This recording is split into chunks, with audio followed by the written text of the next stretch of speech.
la estadística es terrible. Las empresas de primera a segunda generación sobreviven solo el 60%. Y como tú bien dijiste, cuando vas a la tercera generación, con respecto a la primera, solo sobreviven el 18%. Es la que yo le llamo el accionista pasivo. Es decir, aquel accionista que lo único que le interesa es que le llegue su cheque cada X tiempo, que proviene de las utilidades del negocio, pero él se mantiene alejado, ¿no? No es una que me guste, pero sé que existe, ¿no? Es una pena que se pierdan los empleos, por supuesto. 2 de cada 3 empleos en México lo generan las empresas familiares, ni más ni menos. Cuando hablamos de la empresa familiar, no porque te apellides Miranda, vas a tener un puesto asegurado, ¿no? Ese es el error número 1. Es muy común en las empresas familiares el error que tú acabas de mencionar, ¿no? Yo, por apellidarme así, tengo un lugar en la empresa, un lugar de trabajo. Normalmente termina en un desastre. Los de afuera piensan que los de adentro se están despachando con la cuchara grande y los de adentro piensan que los de afuera son unos flojos, ¿no? Entonces, esto siempre al final genera un conflicto. Entonces, no entrarle a los temas emocionales es un error.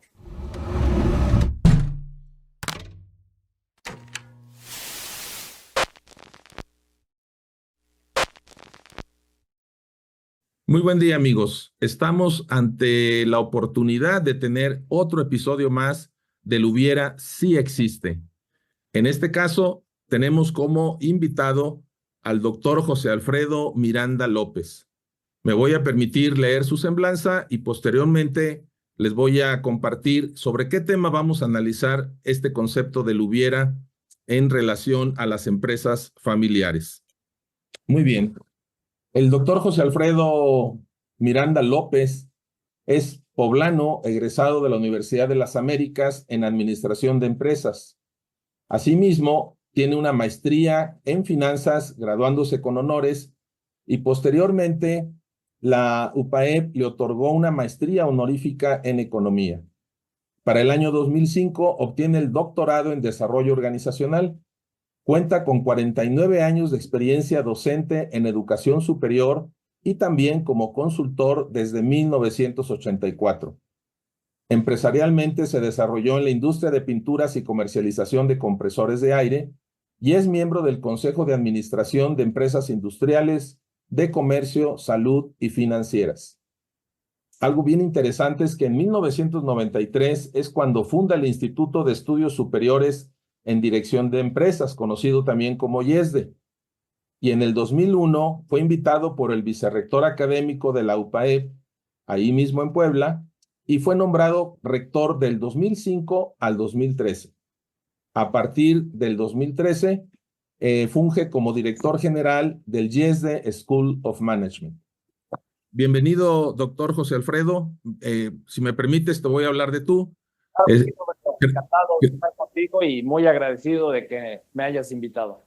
Adelante, sí, vamos a capitalizar esta experiencia que tienen ahí en el IESDE.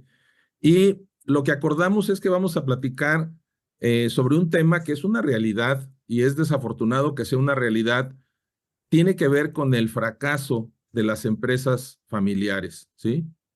Que también ya sobre la marcha nos platicarás la diferencia entre una empresa familiar y una familia empresarial, pero vamos a empezar con las empresas familiares. Y es algo, como te comentaba antes de iniciar el episodio, con lo cual estoy familiarizado y sí he visto lamentablemente que principalmente cuando pasan a la tercera generación es cuando las cosas se empiezan a complicar, ¿no? Empiezan a quedar como socios los primos y ya no es lo mismo que los hermanos con el papá que inicialmente había fundado la empresa. Y es muy probable, ¿verdad?, que varios de las personas que conocemos, de las empresas que conocemos en nuestras redes sociales, en las de ustedes, vean este episodio y se pregunten qué hubieran hecho, ¿sí? ¿Qué hubieran hecho, por ejemplo, si estamos hablando de que en la tercera generación se descompone y esa tercera generación ahorita está entrando a lo mejor con 22, 23 años de edad, ¿verdad? pues probablemente el hubiera sería trasladarnos 23 o 25 años antes y qué hubiéramos hecho en México en las empresas familiares para que hoy fueran más robustas. ¿Qué nos podrías compartir, estimado José Alfredo? Quiero decirte que tienes la idea muy precisa. La estadística es terrible. Las empresas de primera a segunda generación sobreviven solo el 60%. Y como tú bien dijiste, cuando vas a la tercera generación, con respecto a la primera, solo sobreviven el 18%. Ese es el dato de México. De México. Es un dato muy parecido en el resto del mundo. Y justo esto te da una medida del promedio de edad de las empresas familiares que no se preparan para afrontar los cambios. Y es que la empresa familiar en México, en promedio, tiene una vida de 25 años. Y esto tiene que ver justamente con que no se han preparado para afrontar esta problemática tan particular. Tú hablabas de las empresas familiares y de las familias empresarias. Y es que justamente son estas dos entidades tan importantes en la vida de México, en la vida de las personas, en la vida de las ciudades, que tienen esta relación tan particular, porque tan importante es la familia empresaria, que normalmente es este caldo de cultivo donde en algún momento se genera una iniciativa de negocio, como el conservar la empresa familiar, pero hay una relación que tiene que estar balanceada. Y justamente este desbalance, cuando ocurre en la tercera y cuarta generación, se nota más, entre otras cosas, porque el número de actores crece no aritméticamente, sino crece exponencialmente. No, así es, geométricamente o a veces exponencialmente, así es. Sí, me ha tocado ver el caso de una empresa aquí en León, en donde 4 grandes amigos, todos consumían un insumo para sus diferentes empresas, ¿no? No competían entre ellos ni nada. Y un día, tomándose una copa, un café, ¿verdad? Dicen, oye, ¿por qué no creamos una empresa proveedora para los 4? Dice, nada más con los 4 superamos el punto de equilibrio y buscamos más clientes. Pues crearon esa empresa entre 4 socios, grandes amigos, muy sintonizados. Realmente las cosas funcionaron bien, la empresa dio muy buenos resultados. El tema es que al día de hoy los 4 ya fallecieron. Y ahora tenemos en la masa de herederos, sí, alrededor de 15 personas que son socias, ¿no? Y ya es muy diferente manejar una asamblea de socios con 15, ¿verdad? Que todos quieren ser consejeros, y que todos quieren dar la última palabra, y al pobre director pues lo están volviendo loco, ¿no? Eso pasa con las empresas. Perdón, y más si el director es de la familia, porque también sucede eso, ¿no? Hay ocasiones donde la madurez de la empresa lleva a que en algún momento haya un director no familiar, pero si es un director familiar, el tipo de presiones que recibe es superior, ¿no? Y además, fíjate, en este ejemplo que pones, que me parece tan claro, hay otro tema que subyace, y es que cuando se dan este tipo de arreglos, donde las empresas son o clientes, pero sobre todo proveedores, puede generar conflictos de interés. Entonces, sí, estas situaciones que pueden ser desde el punto de vista económico muy buenas, hay que regularlas, porque si no están reguladas, justo cuando suceden los cambios generacionales, puede haber un declarado conflicto de interés que puede llevar al traste no solo a la empresa, sino también a la familia, ¿no? Que ese es el desastre, ¿no? Cuando tú ves en el tiempo que una empresa que fue exitosa o que sigue siendo una buena empresa puede terminar con la relación familiar o viceversa, ¿no? Sí. La relación familiar se conserva, pero luego esto puede resultar en que se destruya la empresa que originalmente es de la familia. Eso es algo muy triste. Tengo otro caso que en la segunda generación prácticamente se destruyó la familia al fallecer el papá, ¿sí? Al fallecer el papá, la mamá, que había estado siempre marginada, no involucrada, muy a la distancia de la empresa, ¿verdad? Con 5 hijos, con diferentes edades, pero ya todos en edad profesional, 2 involucrados en la empresa, 3 no involucrados en la empresa. El papá deja su testamento, deja, vamos a decir, todo en orden, pero la mamá extrañamente hace alianza con los 3 hijos que no estaban en la empresa para quitarles la empresa a los otros 2, ¿sí? Y el hijo mayor, que obviamente dirigía la empresa, que es un caso como el que mencionas, me dice, oye Roberto, ¿sabes qué? Que con mucho dolor le dije a mi mamá, oye mamá, papá y tú formaron una familia, ¿por qué ahora tú la destruyes? Y finalmente acabaron destruyendo tanto la empresa como la familia. Sí, O sea, es una desgracia. Vamos, y como tú bien decías, y eso me encanta el título de tu programa, porque el hubiera, y justo si tú creas los planes para que esto se corrija a tiempo, se puede salvar la situación. A mí me llegan a preguntar, oye Alfredo, ¿cuándo debo empezar a trabajar en el tema de empresas familiares? Y yo les digo, ayer, sí, sí, sí, porque esto es un tema fundamentalmente de prevención, ¿no? sí, En México ya están muy bien identificados, hay muchos estudios, estadísticamente sabemos cuáles son los retos principales que enfrentan las familias empresarias y las empresas familiares. Tú ya mencionaste 2, ¿no? Uno es el sí. tema de la sucesión. Ujú. En México es lamentable, pero solo el 15% de las empresas familiares preparan la sucesión. Y esto, con frecuencia, es origen de conflicto. Pero la sucesión no solo tiene que ver con la cabeza, la sucesión tiene que ver con 2 cosas más. Con quiénes son las personas clave que trabajan en la empresa, porque las tienes que tener identificadas para tener siempre una previsión si alguien falta o alguien abandona el negocio o por razones de salud o por las que tú quieras. Claro, Y la otra, que también ya la mencionaste, pero lo quiero ser específico, es cómo se da la transmisión de acciones, ¿no? Entonces, todo el tema de herencia, testamento, legados y las regulaciones para hacer la transmisión de acciones en las familias es muy importante. Nosotros creemos que uno de los caminos muy importantes para resolver esto, ya hablaremos de otros 2, pero hay uno muy particular que es lo que nosotros le llamamos los protocolos familiares. Hay quien le llama los acuerdos familiares. Yo tengo familias aquí en Puebla que le llaman la constitución de la familia.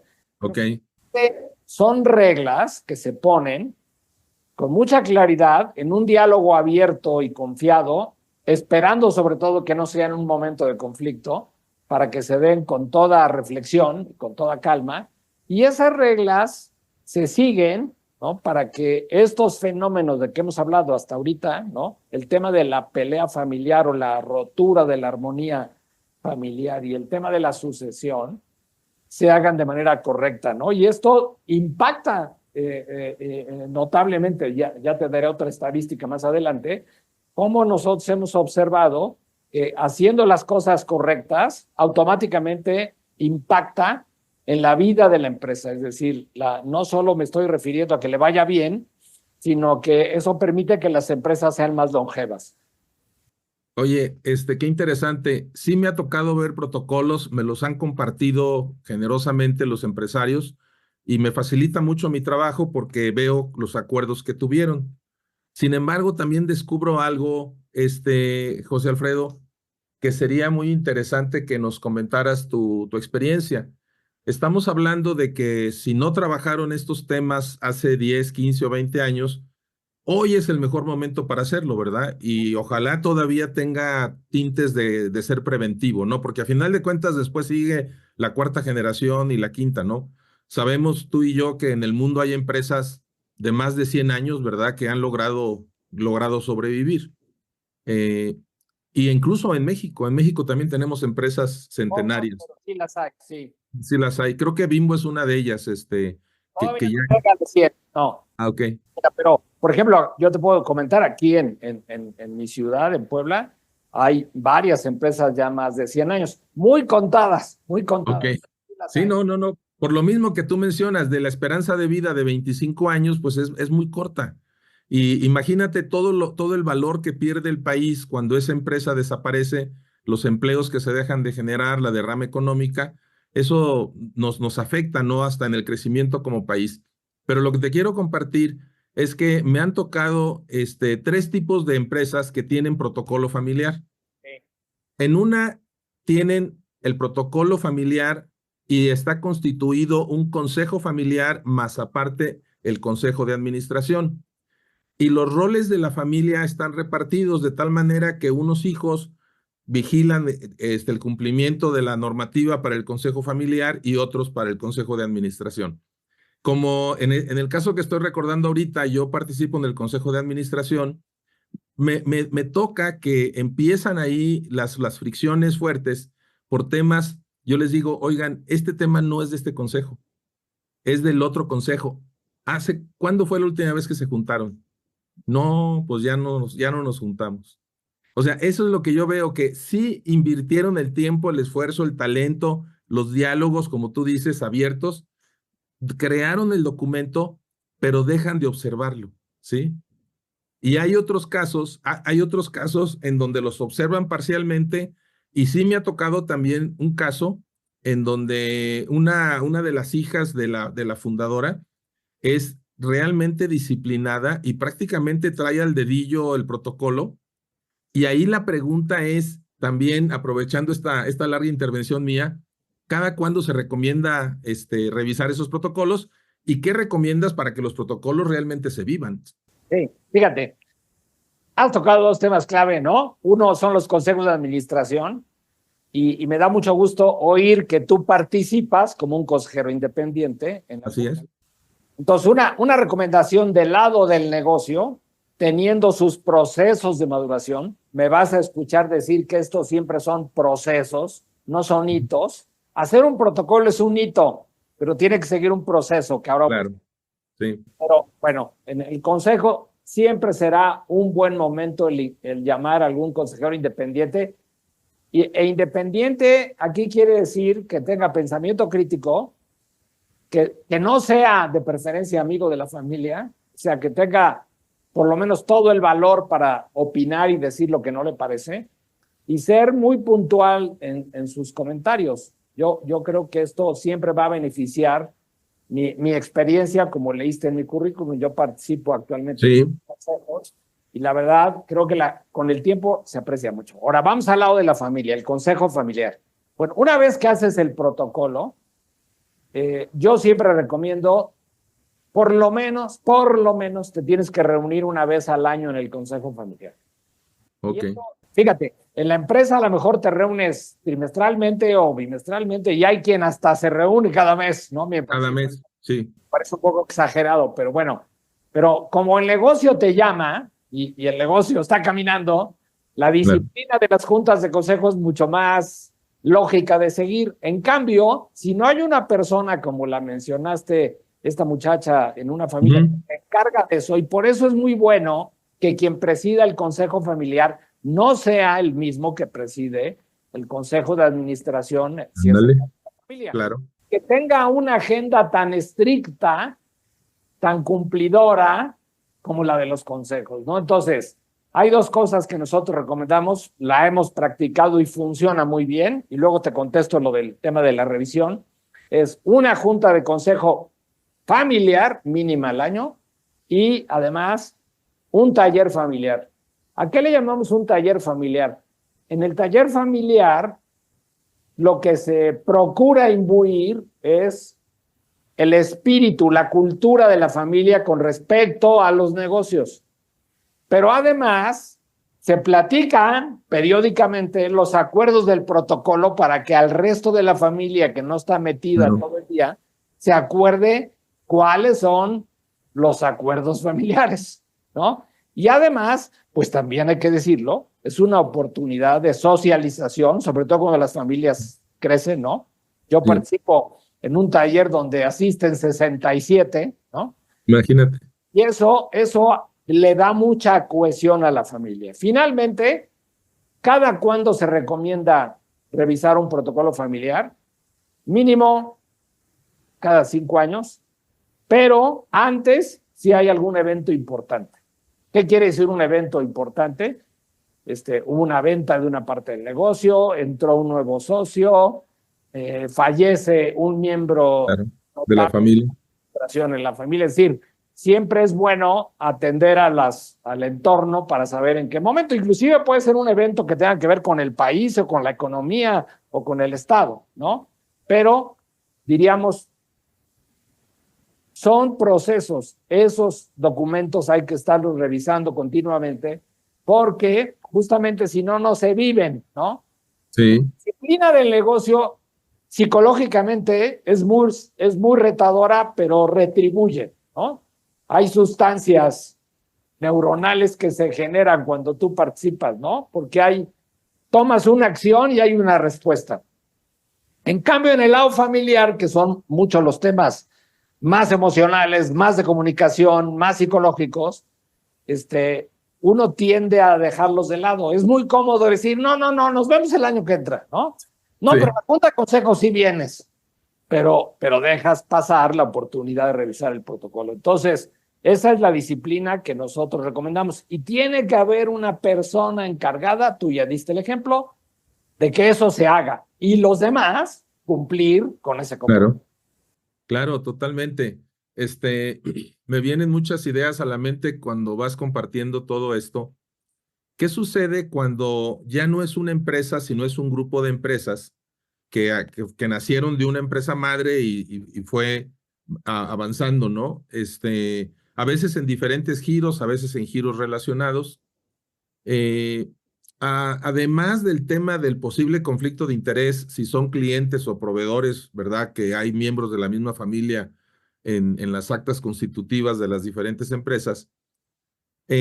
Vamos a pensar que fueron creciendo sin una estructura, sin un gobierno corporativo y están escuchándonos, ¿no? De decir, bueno, y se puede hacer esto a pesar de que tengamos ahora varias empresas. ¿Sería un solo consejo para todas las empresas o un consejo para cada empresa? ¿Cómo se manejaría esa situación? Pues tiene que ver con muchas cosas. Evidentemente, hay veces que hacemos empresas simplemente por razones de control o administrativas o inclusive fiscales, ¿no? Sí. Pero cuando yo digo las empresas son de un mismo giro, de un mismo grupo y son empresas relacionadas, yo creo que es mejor tener un solo consejo, precisamente para no provocar que eso en la libertad de cada consejo pueda generar divisiones o eventualmente conflictos de interés profundo. Entonces, esa es mi recomendación. Ahora, si las empresas son de giro totalmente distinto, el perfil que necesitas de consejeros, pues normalmente es diferente porque la empresa se dedica a otra cosa y entonces ahí lo recomendable, desde mi punto de vista, es tener consejos independientes. Pero lo interesante es que si el consejo familiar funciona, lo ideal es que haya un representante de ambas instituciones, ambos consejos, que esté presente en el consejo familiar y entonces logras esta comunicación, digamos, integral, de manera que la familia, como dueña de las acciones de una, dos, tres o más empresas, está consciente de lo que está sucediendo. Es muy interesante el comportamiento de los accionistas en las empresas familiares. Yo pienso que una cosa que tenemos que impulsar mucho es, primero, hacerle ver a las familias mexicanas que realmente hay 4 maneras de participar en la empresa. Una, que es la más lógica y la que todo el mundo piensa, es trabajar en la empresa familiar, ¿no? La segunda es ser un buen consejero. O sea, no participar en la empresa trabajando, pero ser un buen consejero. La tercera es jugar el rol de accionista solamente, es decir, participar en la asamblea de accionistas. Eso quiere decir que vas a hacer asamblea de accionistas por lo menos cada año. Claro. Tu rol de accionista, hablar entonces de reinversión y reparto de dividendos, estado de la empresa, etcétera. Y la cuarta, esa no me gusta, pero sé que existe, es la que yo le llamo el accionista pasivo. Es decir, aquel accionista que lo único que le interesa es que le llegue su cheque cada X tiempo que proviene de las utilidades del negocio pero él se mantiene alejado, ¿no? No es una que me guste, pero sé que existe, ¿no? Pero Sí, sí es muy importante las primeras tres. Hay una quinta opción que yo siempre abro cuando hablamos de estas cosas, y es el que los miembros de las siguientes generaciones pueden emprender sus propios negocios. claro, El caldo de cultivo ideal para generar empresas, pues es la familia empresaria, porque es lo que vives, mamas, lees, claro. bebes todos los días, ¿no? Entonces, es una oportunidad magnífica. Y ahí, con el tiempo, también se pueden generar mecanismos en los talleres familiares para que los jóvenes presenten sus proyectos, no sus ideas, presenten ya un business plan bien hecho, bien asesorado, y la familia decide, de acuerdo a las reglas del protocolo, si puede o quiere invertir en estos proyectos nuevos, ¿no? En una de las familias en que yo participo, en los talleres familiares, siempre un punto de la agenda es que los jóvenes hablan de sus proyectos, cómo les está yendo y qué ideas, insisto, conformadas en un plan de negocios tienen, ¿no? Entonces, ahí es cuando abres toda la riqueza y el espectro de la empresa familiar. Tú hace rato decías, es una pena que se pierdan los empleos, por supuesto. 2 de cada 3 empleos en México lo generan las empresas familiares, ni más ni menos. Estás Ni más hablando ni menos. de una cantidad Sí, muy respetable, ¿no? Casi de los 40 millones en el caso mexicano de los empleos formales, perdón, de los empleos en general. Segundo, la otra cosa que decías que se pierde, pues es el patrimonio, ¿no? La riqueza, porque muchas veces se destruye, ¿no? ¿Cuántas veces hemos visto que una empresa termina cerrada o quebrada porque no hubo acuerdos familiares? Y la tercera, que esa no la mencionaste tú, pero yo quiero resaltarla, es el know-how.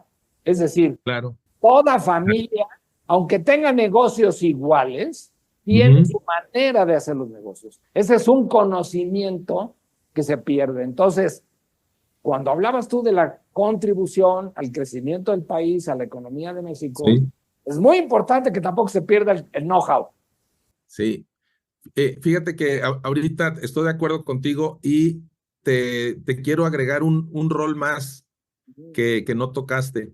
Cuando dijiste el que no te gustaba, pensé que lo ibas a mencionar. A mí tampoco me gusta el que tú señalaste del accionista que nada más está esperando los dividendos y no entiende los momentos de la empresa, de reinversión y todo eso, porque incluso se molestan porque se invirtió en una maquinaria o en una nueva nave o lo que sea, porque hacen las cuentas y dicen, oye, pues de ahí tal porcentaje me tocaría a mí y ya no les gusta la idea.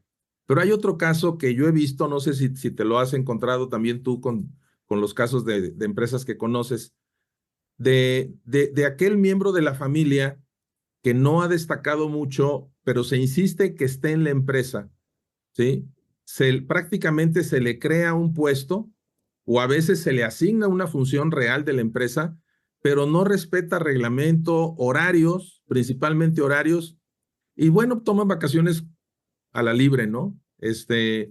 Entonces, eso genera un efecto muy especial con los colaboradores que no son parte de la familia, porque tampoco pueden, vamos a decir, denunciar ante su jefe, que es un miembro de la familia, y decir, oye, tu cuñado, tu primo, tu hijo, tu hermano, ¿verdad? No está cumpliendo y nos está afectando a todos. ¿Sí te ha tocado ver eso? Sí, claro. Lo que pasa es que, diría yo, es un error de principio, ¿no? O sea, cuando hablamos de la empresa familiar, no porque te apellides Miranda, Ujú. vas a tener un puesto asegurado, ¿no? Ese es el error número uno. Y hay varias razones, ¿no? Tú ya mencionaste la de capacidad o en este caso de Sí, incapacidad, pero también hay otras.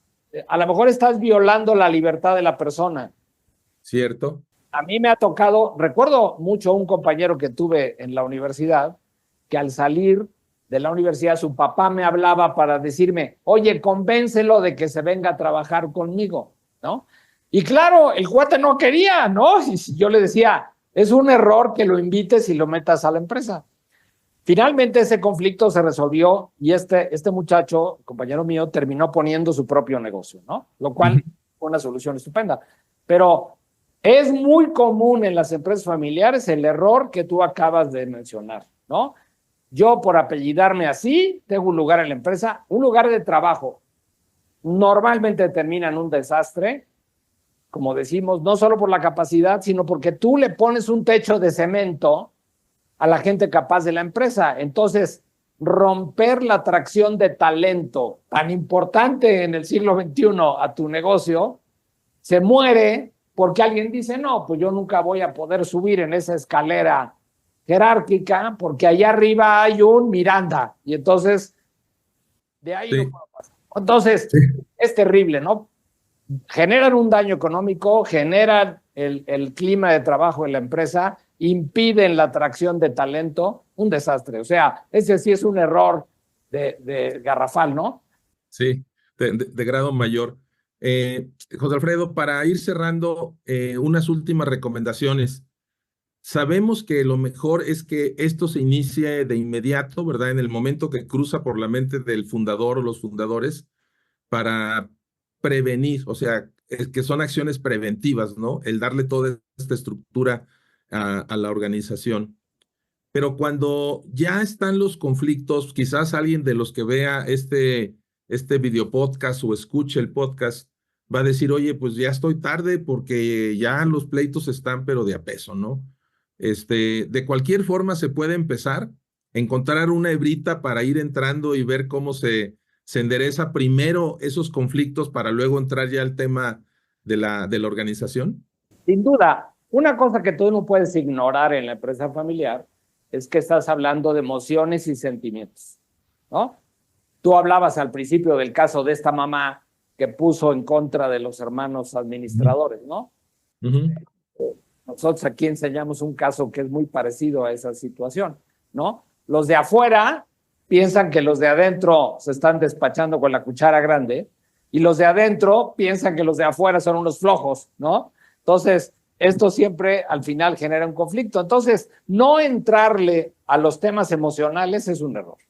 O sea, Ok, no puedes dejar de ver que estás tratando con personas, no somos dicotómicos, tenemos mente y corazón, tenemos voluntad, tenemos inteligencia, pero también tenemos capacidades de amar que muchas veces se convierten en temas pasionales. Entonces, no es porque la pasión sea mala, sino porque esté mal encausada. Entonces, yo te puedo decir que aquí hemos tenido casos de personas que han llegado en verdadero conflicto y se han podido arreglar. Hay una cosa que es indispensable, tiene que haber por lo menos la voluntad de entender que es el menos malo de las opciones, ok. la menos mala de las opciones, ¿no? Pero sí se puede arreglar. Ahora, nunca es tarde para empezar esto, ¿eh? O sea, a mí me ha tocado empezar con segundas y con terceras generaciones. Hay veces que las primeras generaciones se llevaron tan bien que nunca Ujú. era necesario hacer esto, ¿no? Sí, Cuando van madurando y ven que empiezan a llegar los nuevos, es cuando despiertan este interés. Pero no quisiera yo dejar de decir dos cosas, porque hace rato te comenté que una de las maneras que nosotros hemos estudiado, sin duda, es la hechura de los acuerdos familiares, ¿no? Pero hay dos cosas que son previas. Una es lo que llamamos nosotros la profesionalización, que justamente tiene que ver con que no aceptes en la familia a trabajar a personas que no son competentes. Entonces, ok. poner reglas de entrada para los familiares tan estrictas como si fueras a contratar a una persona de la calle, es más, Ujú. que compitan con un ejecutivo formal, es una idea magnífica. La segunda, bueno, todo eso tiene que ver con la profesionalización, ¿no? La otra cosa es la institucionalización, ¿no? Y esto tiene que ver con empezar a tomar decisiones colegiadas que eventualmente pueden terminar en un consejo consultivo y luego en un consejo de administración, pero también son Claro. procesos. Pero como muchas veces el fundador tiene la potencia y el conocimiento para tomar las decisiones solo, le cuesta trabajo dar este paso de empezar a colegiar las decisiones, pero es un paso indispensable, ¿no? La estadística mexicana es 25 años promedio. Si te institucionalizas, si te profesionalizas, la empresa se va a 54 años. No, Si hay fabuloso. acuerdos familiares, te vas a 75. Eso es lo que ya tenemos nosotros en los estudios que hemos hecho detectados. Entonces, si van a ser más de 75, no sé, porque no hemos llegado ahí. Pero Sí. lo que sí te garantiza es que vas a tener un resultado mucho más favorable. Y la clave es, tú ya la dijiste, hay que dedicarle tiempo de calidad a estos temas. Fíjate, para cerrar de mi parte, me vino una idea ahorita que hablabas cómo aumenta la esperanza de vida cuando te profesionalizas, te institucionalizas, etcétera, cuando hay acuerdos familiares. Me vino a la mente los procesos de evaluación de empresas en donde se hace una proyección de flujos a futuro, ¿sí? O sea, si hiciéramos una evaluación del potencial de la empresa al duplicar la esperanza de vida, el número que saldría nos impresionaría. Claro. Sí. Sí. Y a la, y Bueno, a lo mejor convencería al más escéptico, sí, en un momento dado. Sí, ya tocaste otro tema muy importante, ¿no? Una de las crisis frecuentes en la empresa familiar es el lado financiero, ¿no? sí, Uno, porque cuando el número de personas que dependen de la empresa, o sea, que viven de la empresa, se multiplica, muchas veces puedes poner en riesgo a la empresa familiar, ¿no? Entonces, bueno, es un tema. Pero otro muy común es que los miembros de la familia no tienen idea del valor de la empresa. del valor de la empresa. Nosotros siempre sugerimos que en los protocolos familiares haya un acuerdo de quién y cada cuándo tiene que hacer un avalúo del negocio, porque eso te da una perspectiva muy distinta y sobre todo rompa en las ideas equivocadas, ¿no? Porque ya sabes, hay quien dice, vale mucho, ¿no? Y hay quien dice, vale muy poco. Y también esto soluciona un tema que normalmente llega en algún momento de la vida a suceder, sobre todo cuando hablas de terceras y cuartas generaciones, que algunos de los miembros de la familia quieren salirse del negocio y vender sus acciones. Además de que debe haber reglas para eso muy claras, bueno, la ley mexicana de por sí pone el derecho de tanto o el derecho preferente, pero reglas más específicas de los mecanismos de cómo se debe hacer. No solo eso, sino que también se sepa cuánto vale, porque entonces rompes estas ideas falsas en uno o en otro sentido, ¿no? La estadística mexicana, te lo voy a decir muy rápido, dice que hay 7 retos típicos de las empresas familiares. A ver, El tema de la familia, ¿no? O sea, el rompimiento, bueno, lo voy a decir en positivo, la armonía, mantener sí, la armonía y la solidaridad familiar por años fundamentados en acuerdos. Segundo, el reto negocio. La empresa tiene que generar valor, tiene que generar utilidades de manera consistente y para eso requiere una buena administración. Tercero, estrategia. Menos de la mitad de las empresas familiares tienen su estrategia escrita. La tienen en la cabeza de alguien, pero no está en un documento formal y por lo tanto no se conoce. Solo la conoce alguna persona, pero no la conoce todo el equipo. Cuarto, ya mencionamos, las finanzas, ¿no? ¿Qué es más importante? Reinvertir y crecer. Necesitamos más capital, necesitamos pedir crédito. ¿Cuál es el nivel de riesgo que aceptamos en esta familia? ¿Hasta dónde nos podemos endeudar? Eso es un tema importante. Luego ya mencionamos el tema de los gobiernos, no tanto sí, del gobierno familiar como del gobierno de la de la empresa. empresa.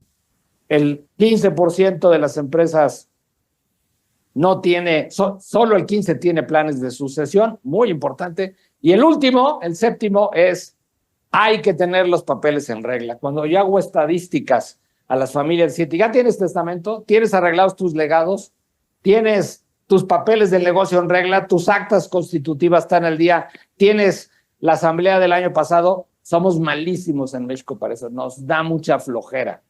Y tener los temas de patrimonio y legales muy bien constituidos, te voy a decir la estadística, 21% de los directivos no tiene testamento en México, lo cual es terrible, ¿no? Ya hablas de los dueños, no estás hablando Sí. de cualquiera. Y finalmente, muy pocos tienen un plan patrimonial, ¿no? Porque el origen de la empresa familiar muchas veces tiene que ver con esta, digamos, buen deseo de generar un patrimonio para la familia, pero solo el 28% tiene un plan. Entonces, bueno, hay muchas fuentes ya, hay que hacer. Sí, mucha tela de dónde cortar. José Alfredo, agradezco muchísimo tu tiempo, tus conocimientos, tu experiencia. Un placer. nos estamos conociendo virtualmente, pero sé que vienes a León con la Universidad Meridiano. Cuando te des una vuelta, avísanos para conocernos en persona. Y ha sido un placer el que nos compartas y que quienes nos escuchan y nos ven se den cuenta que el hubiera sí existe y es el mejor momento para tomar cartas en el asunto, ¿verdad? Bien. Pues te agradezco mucho. Sí, muchísimas gracias, ¿eh? Hasta luego.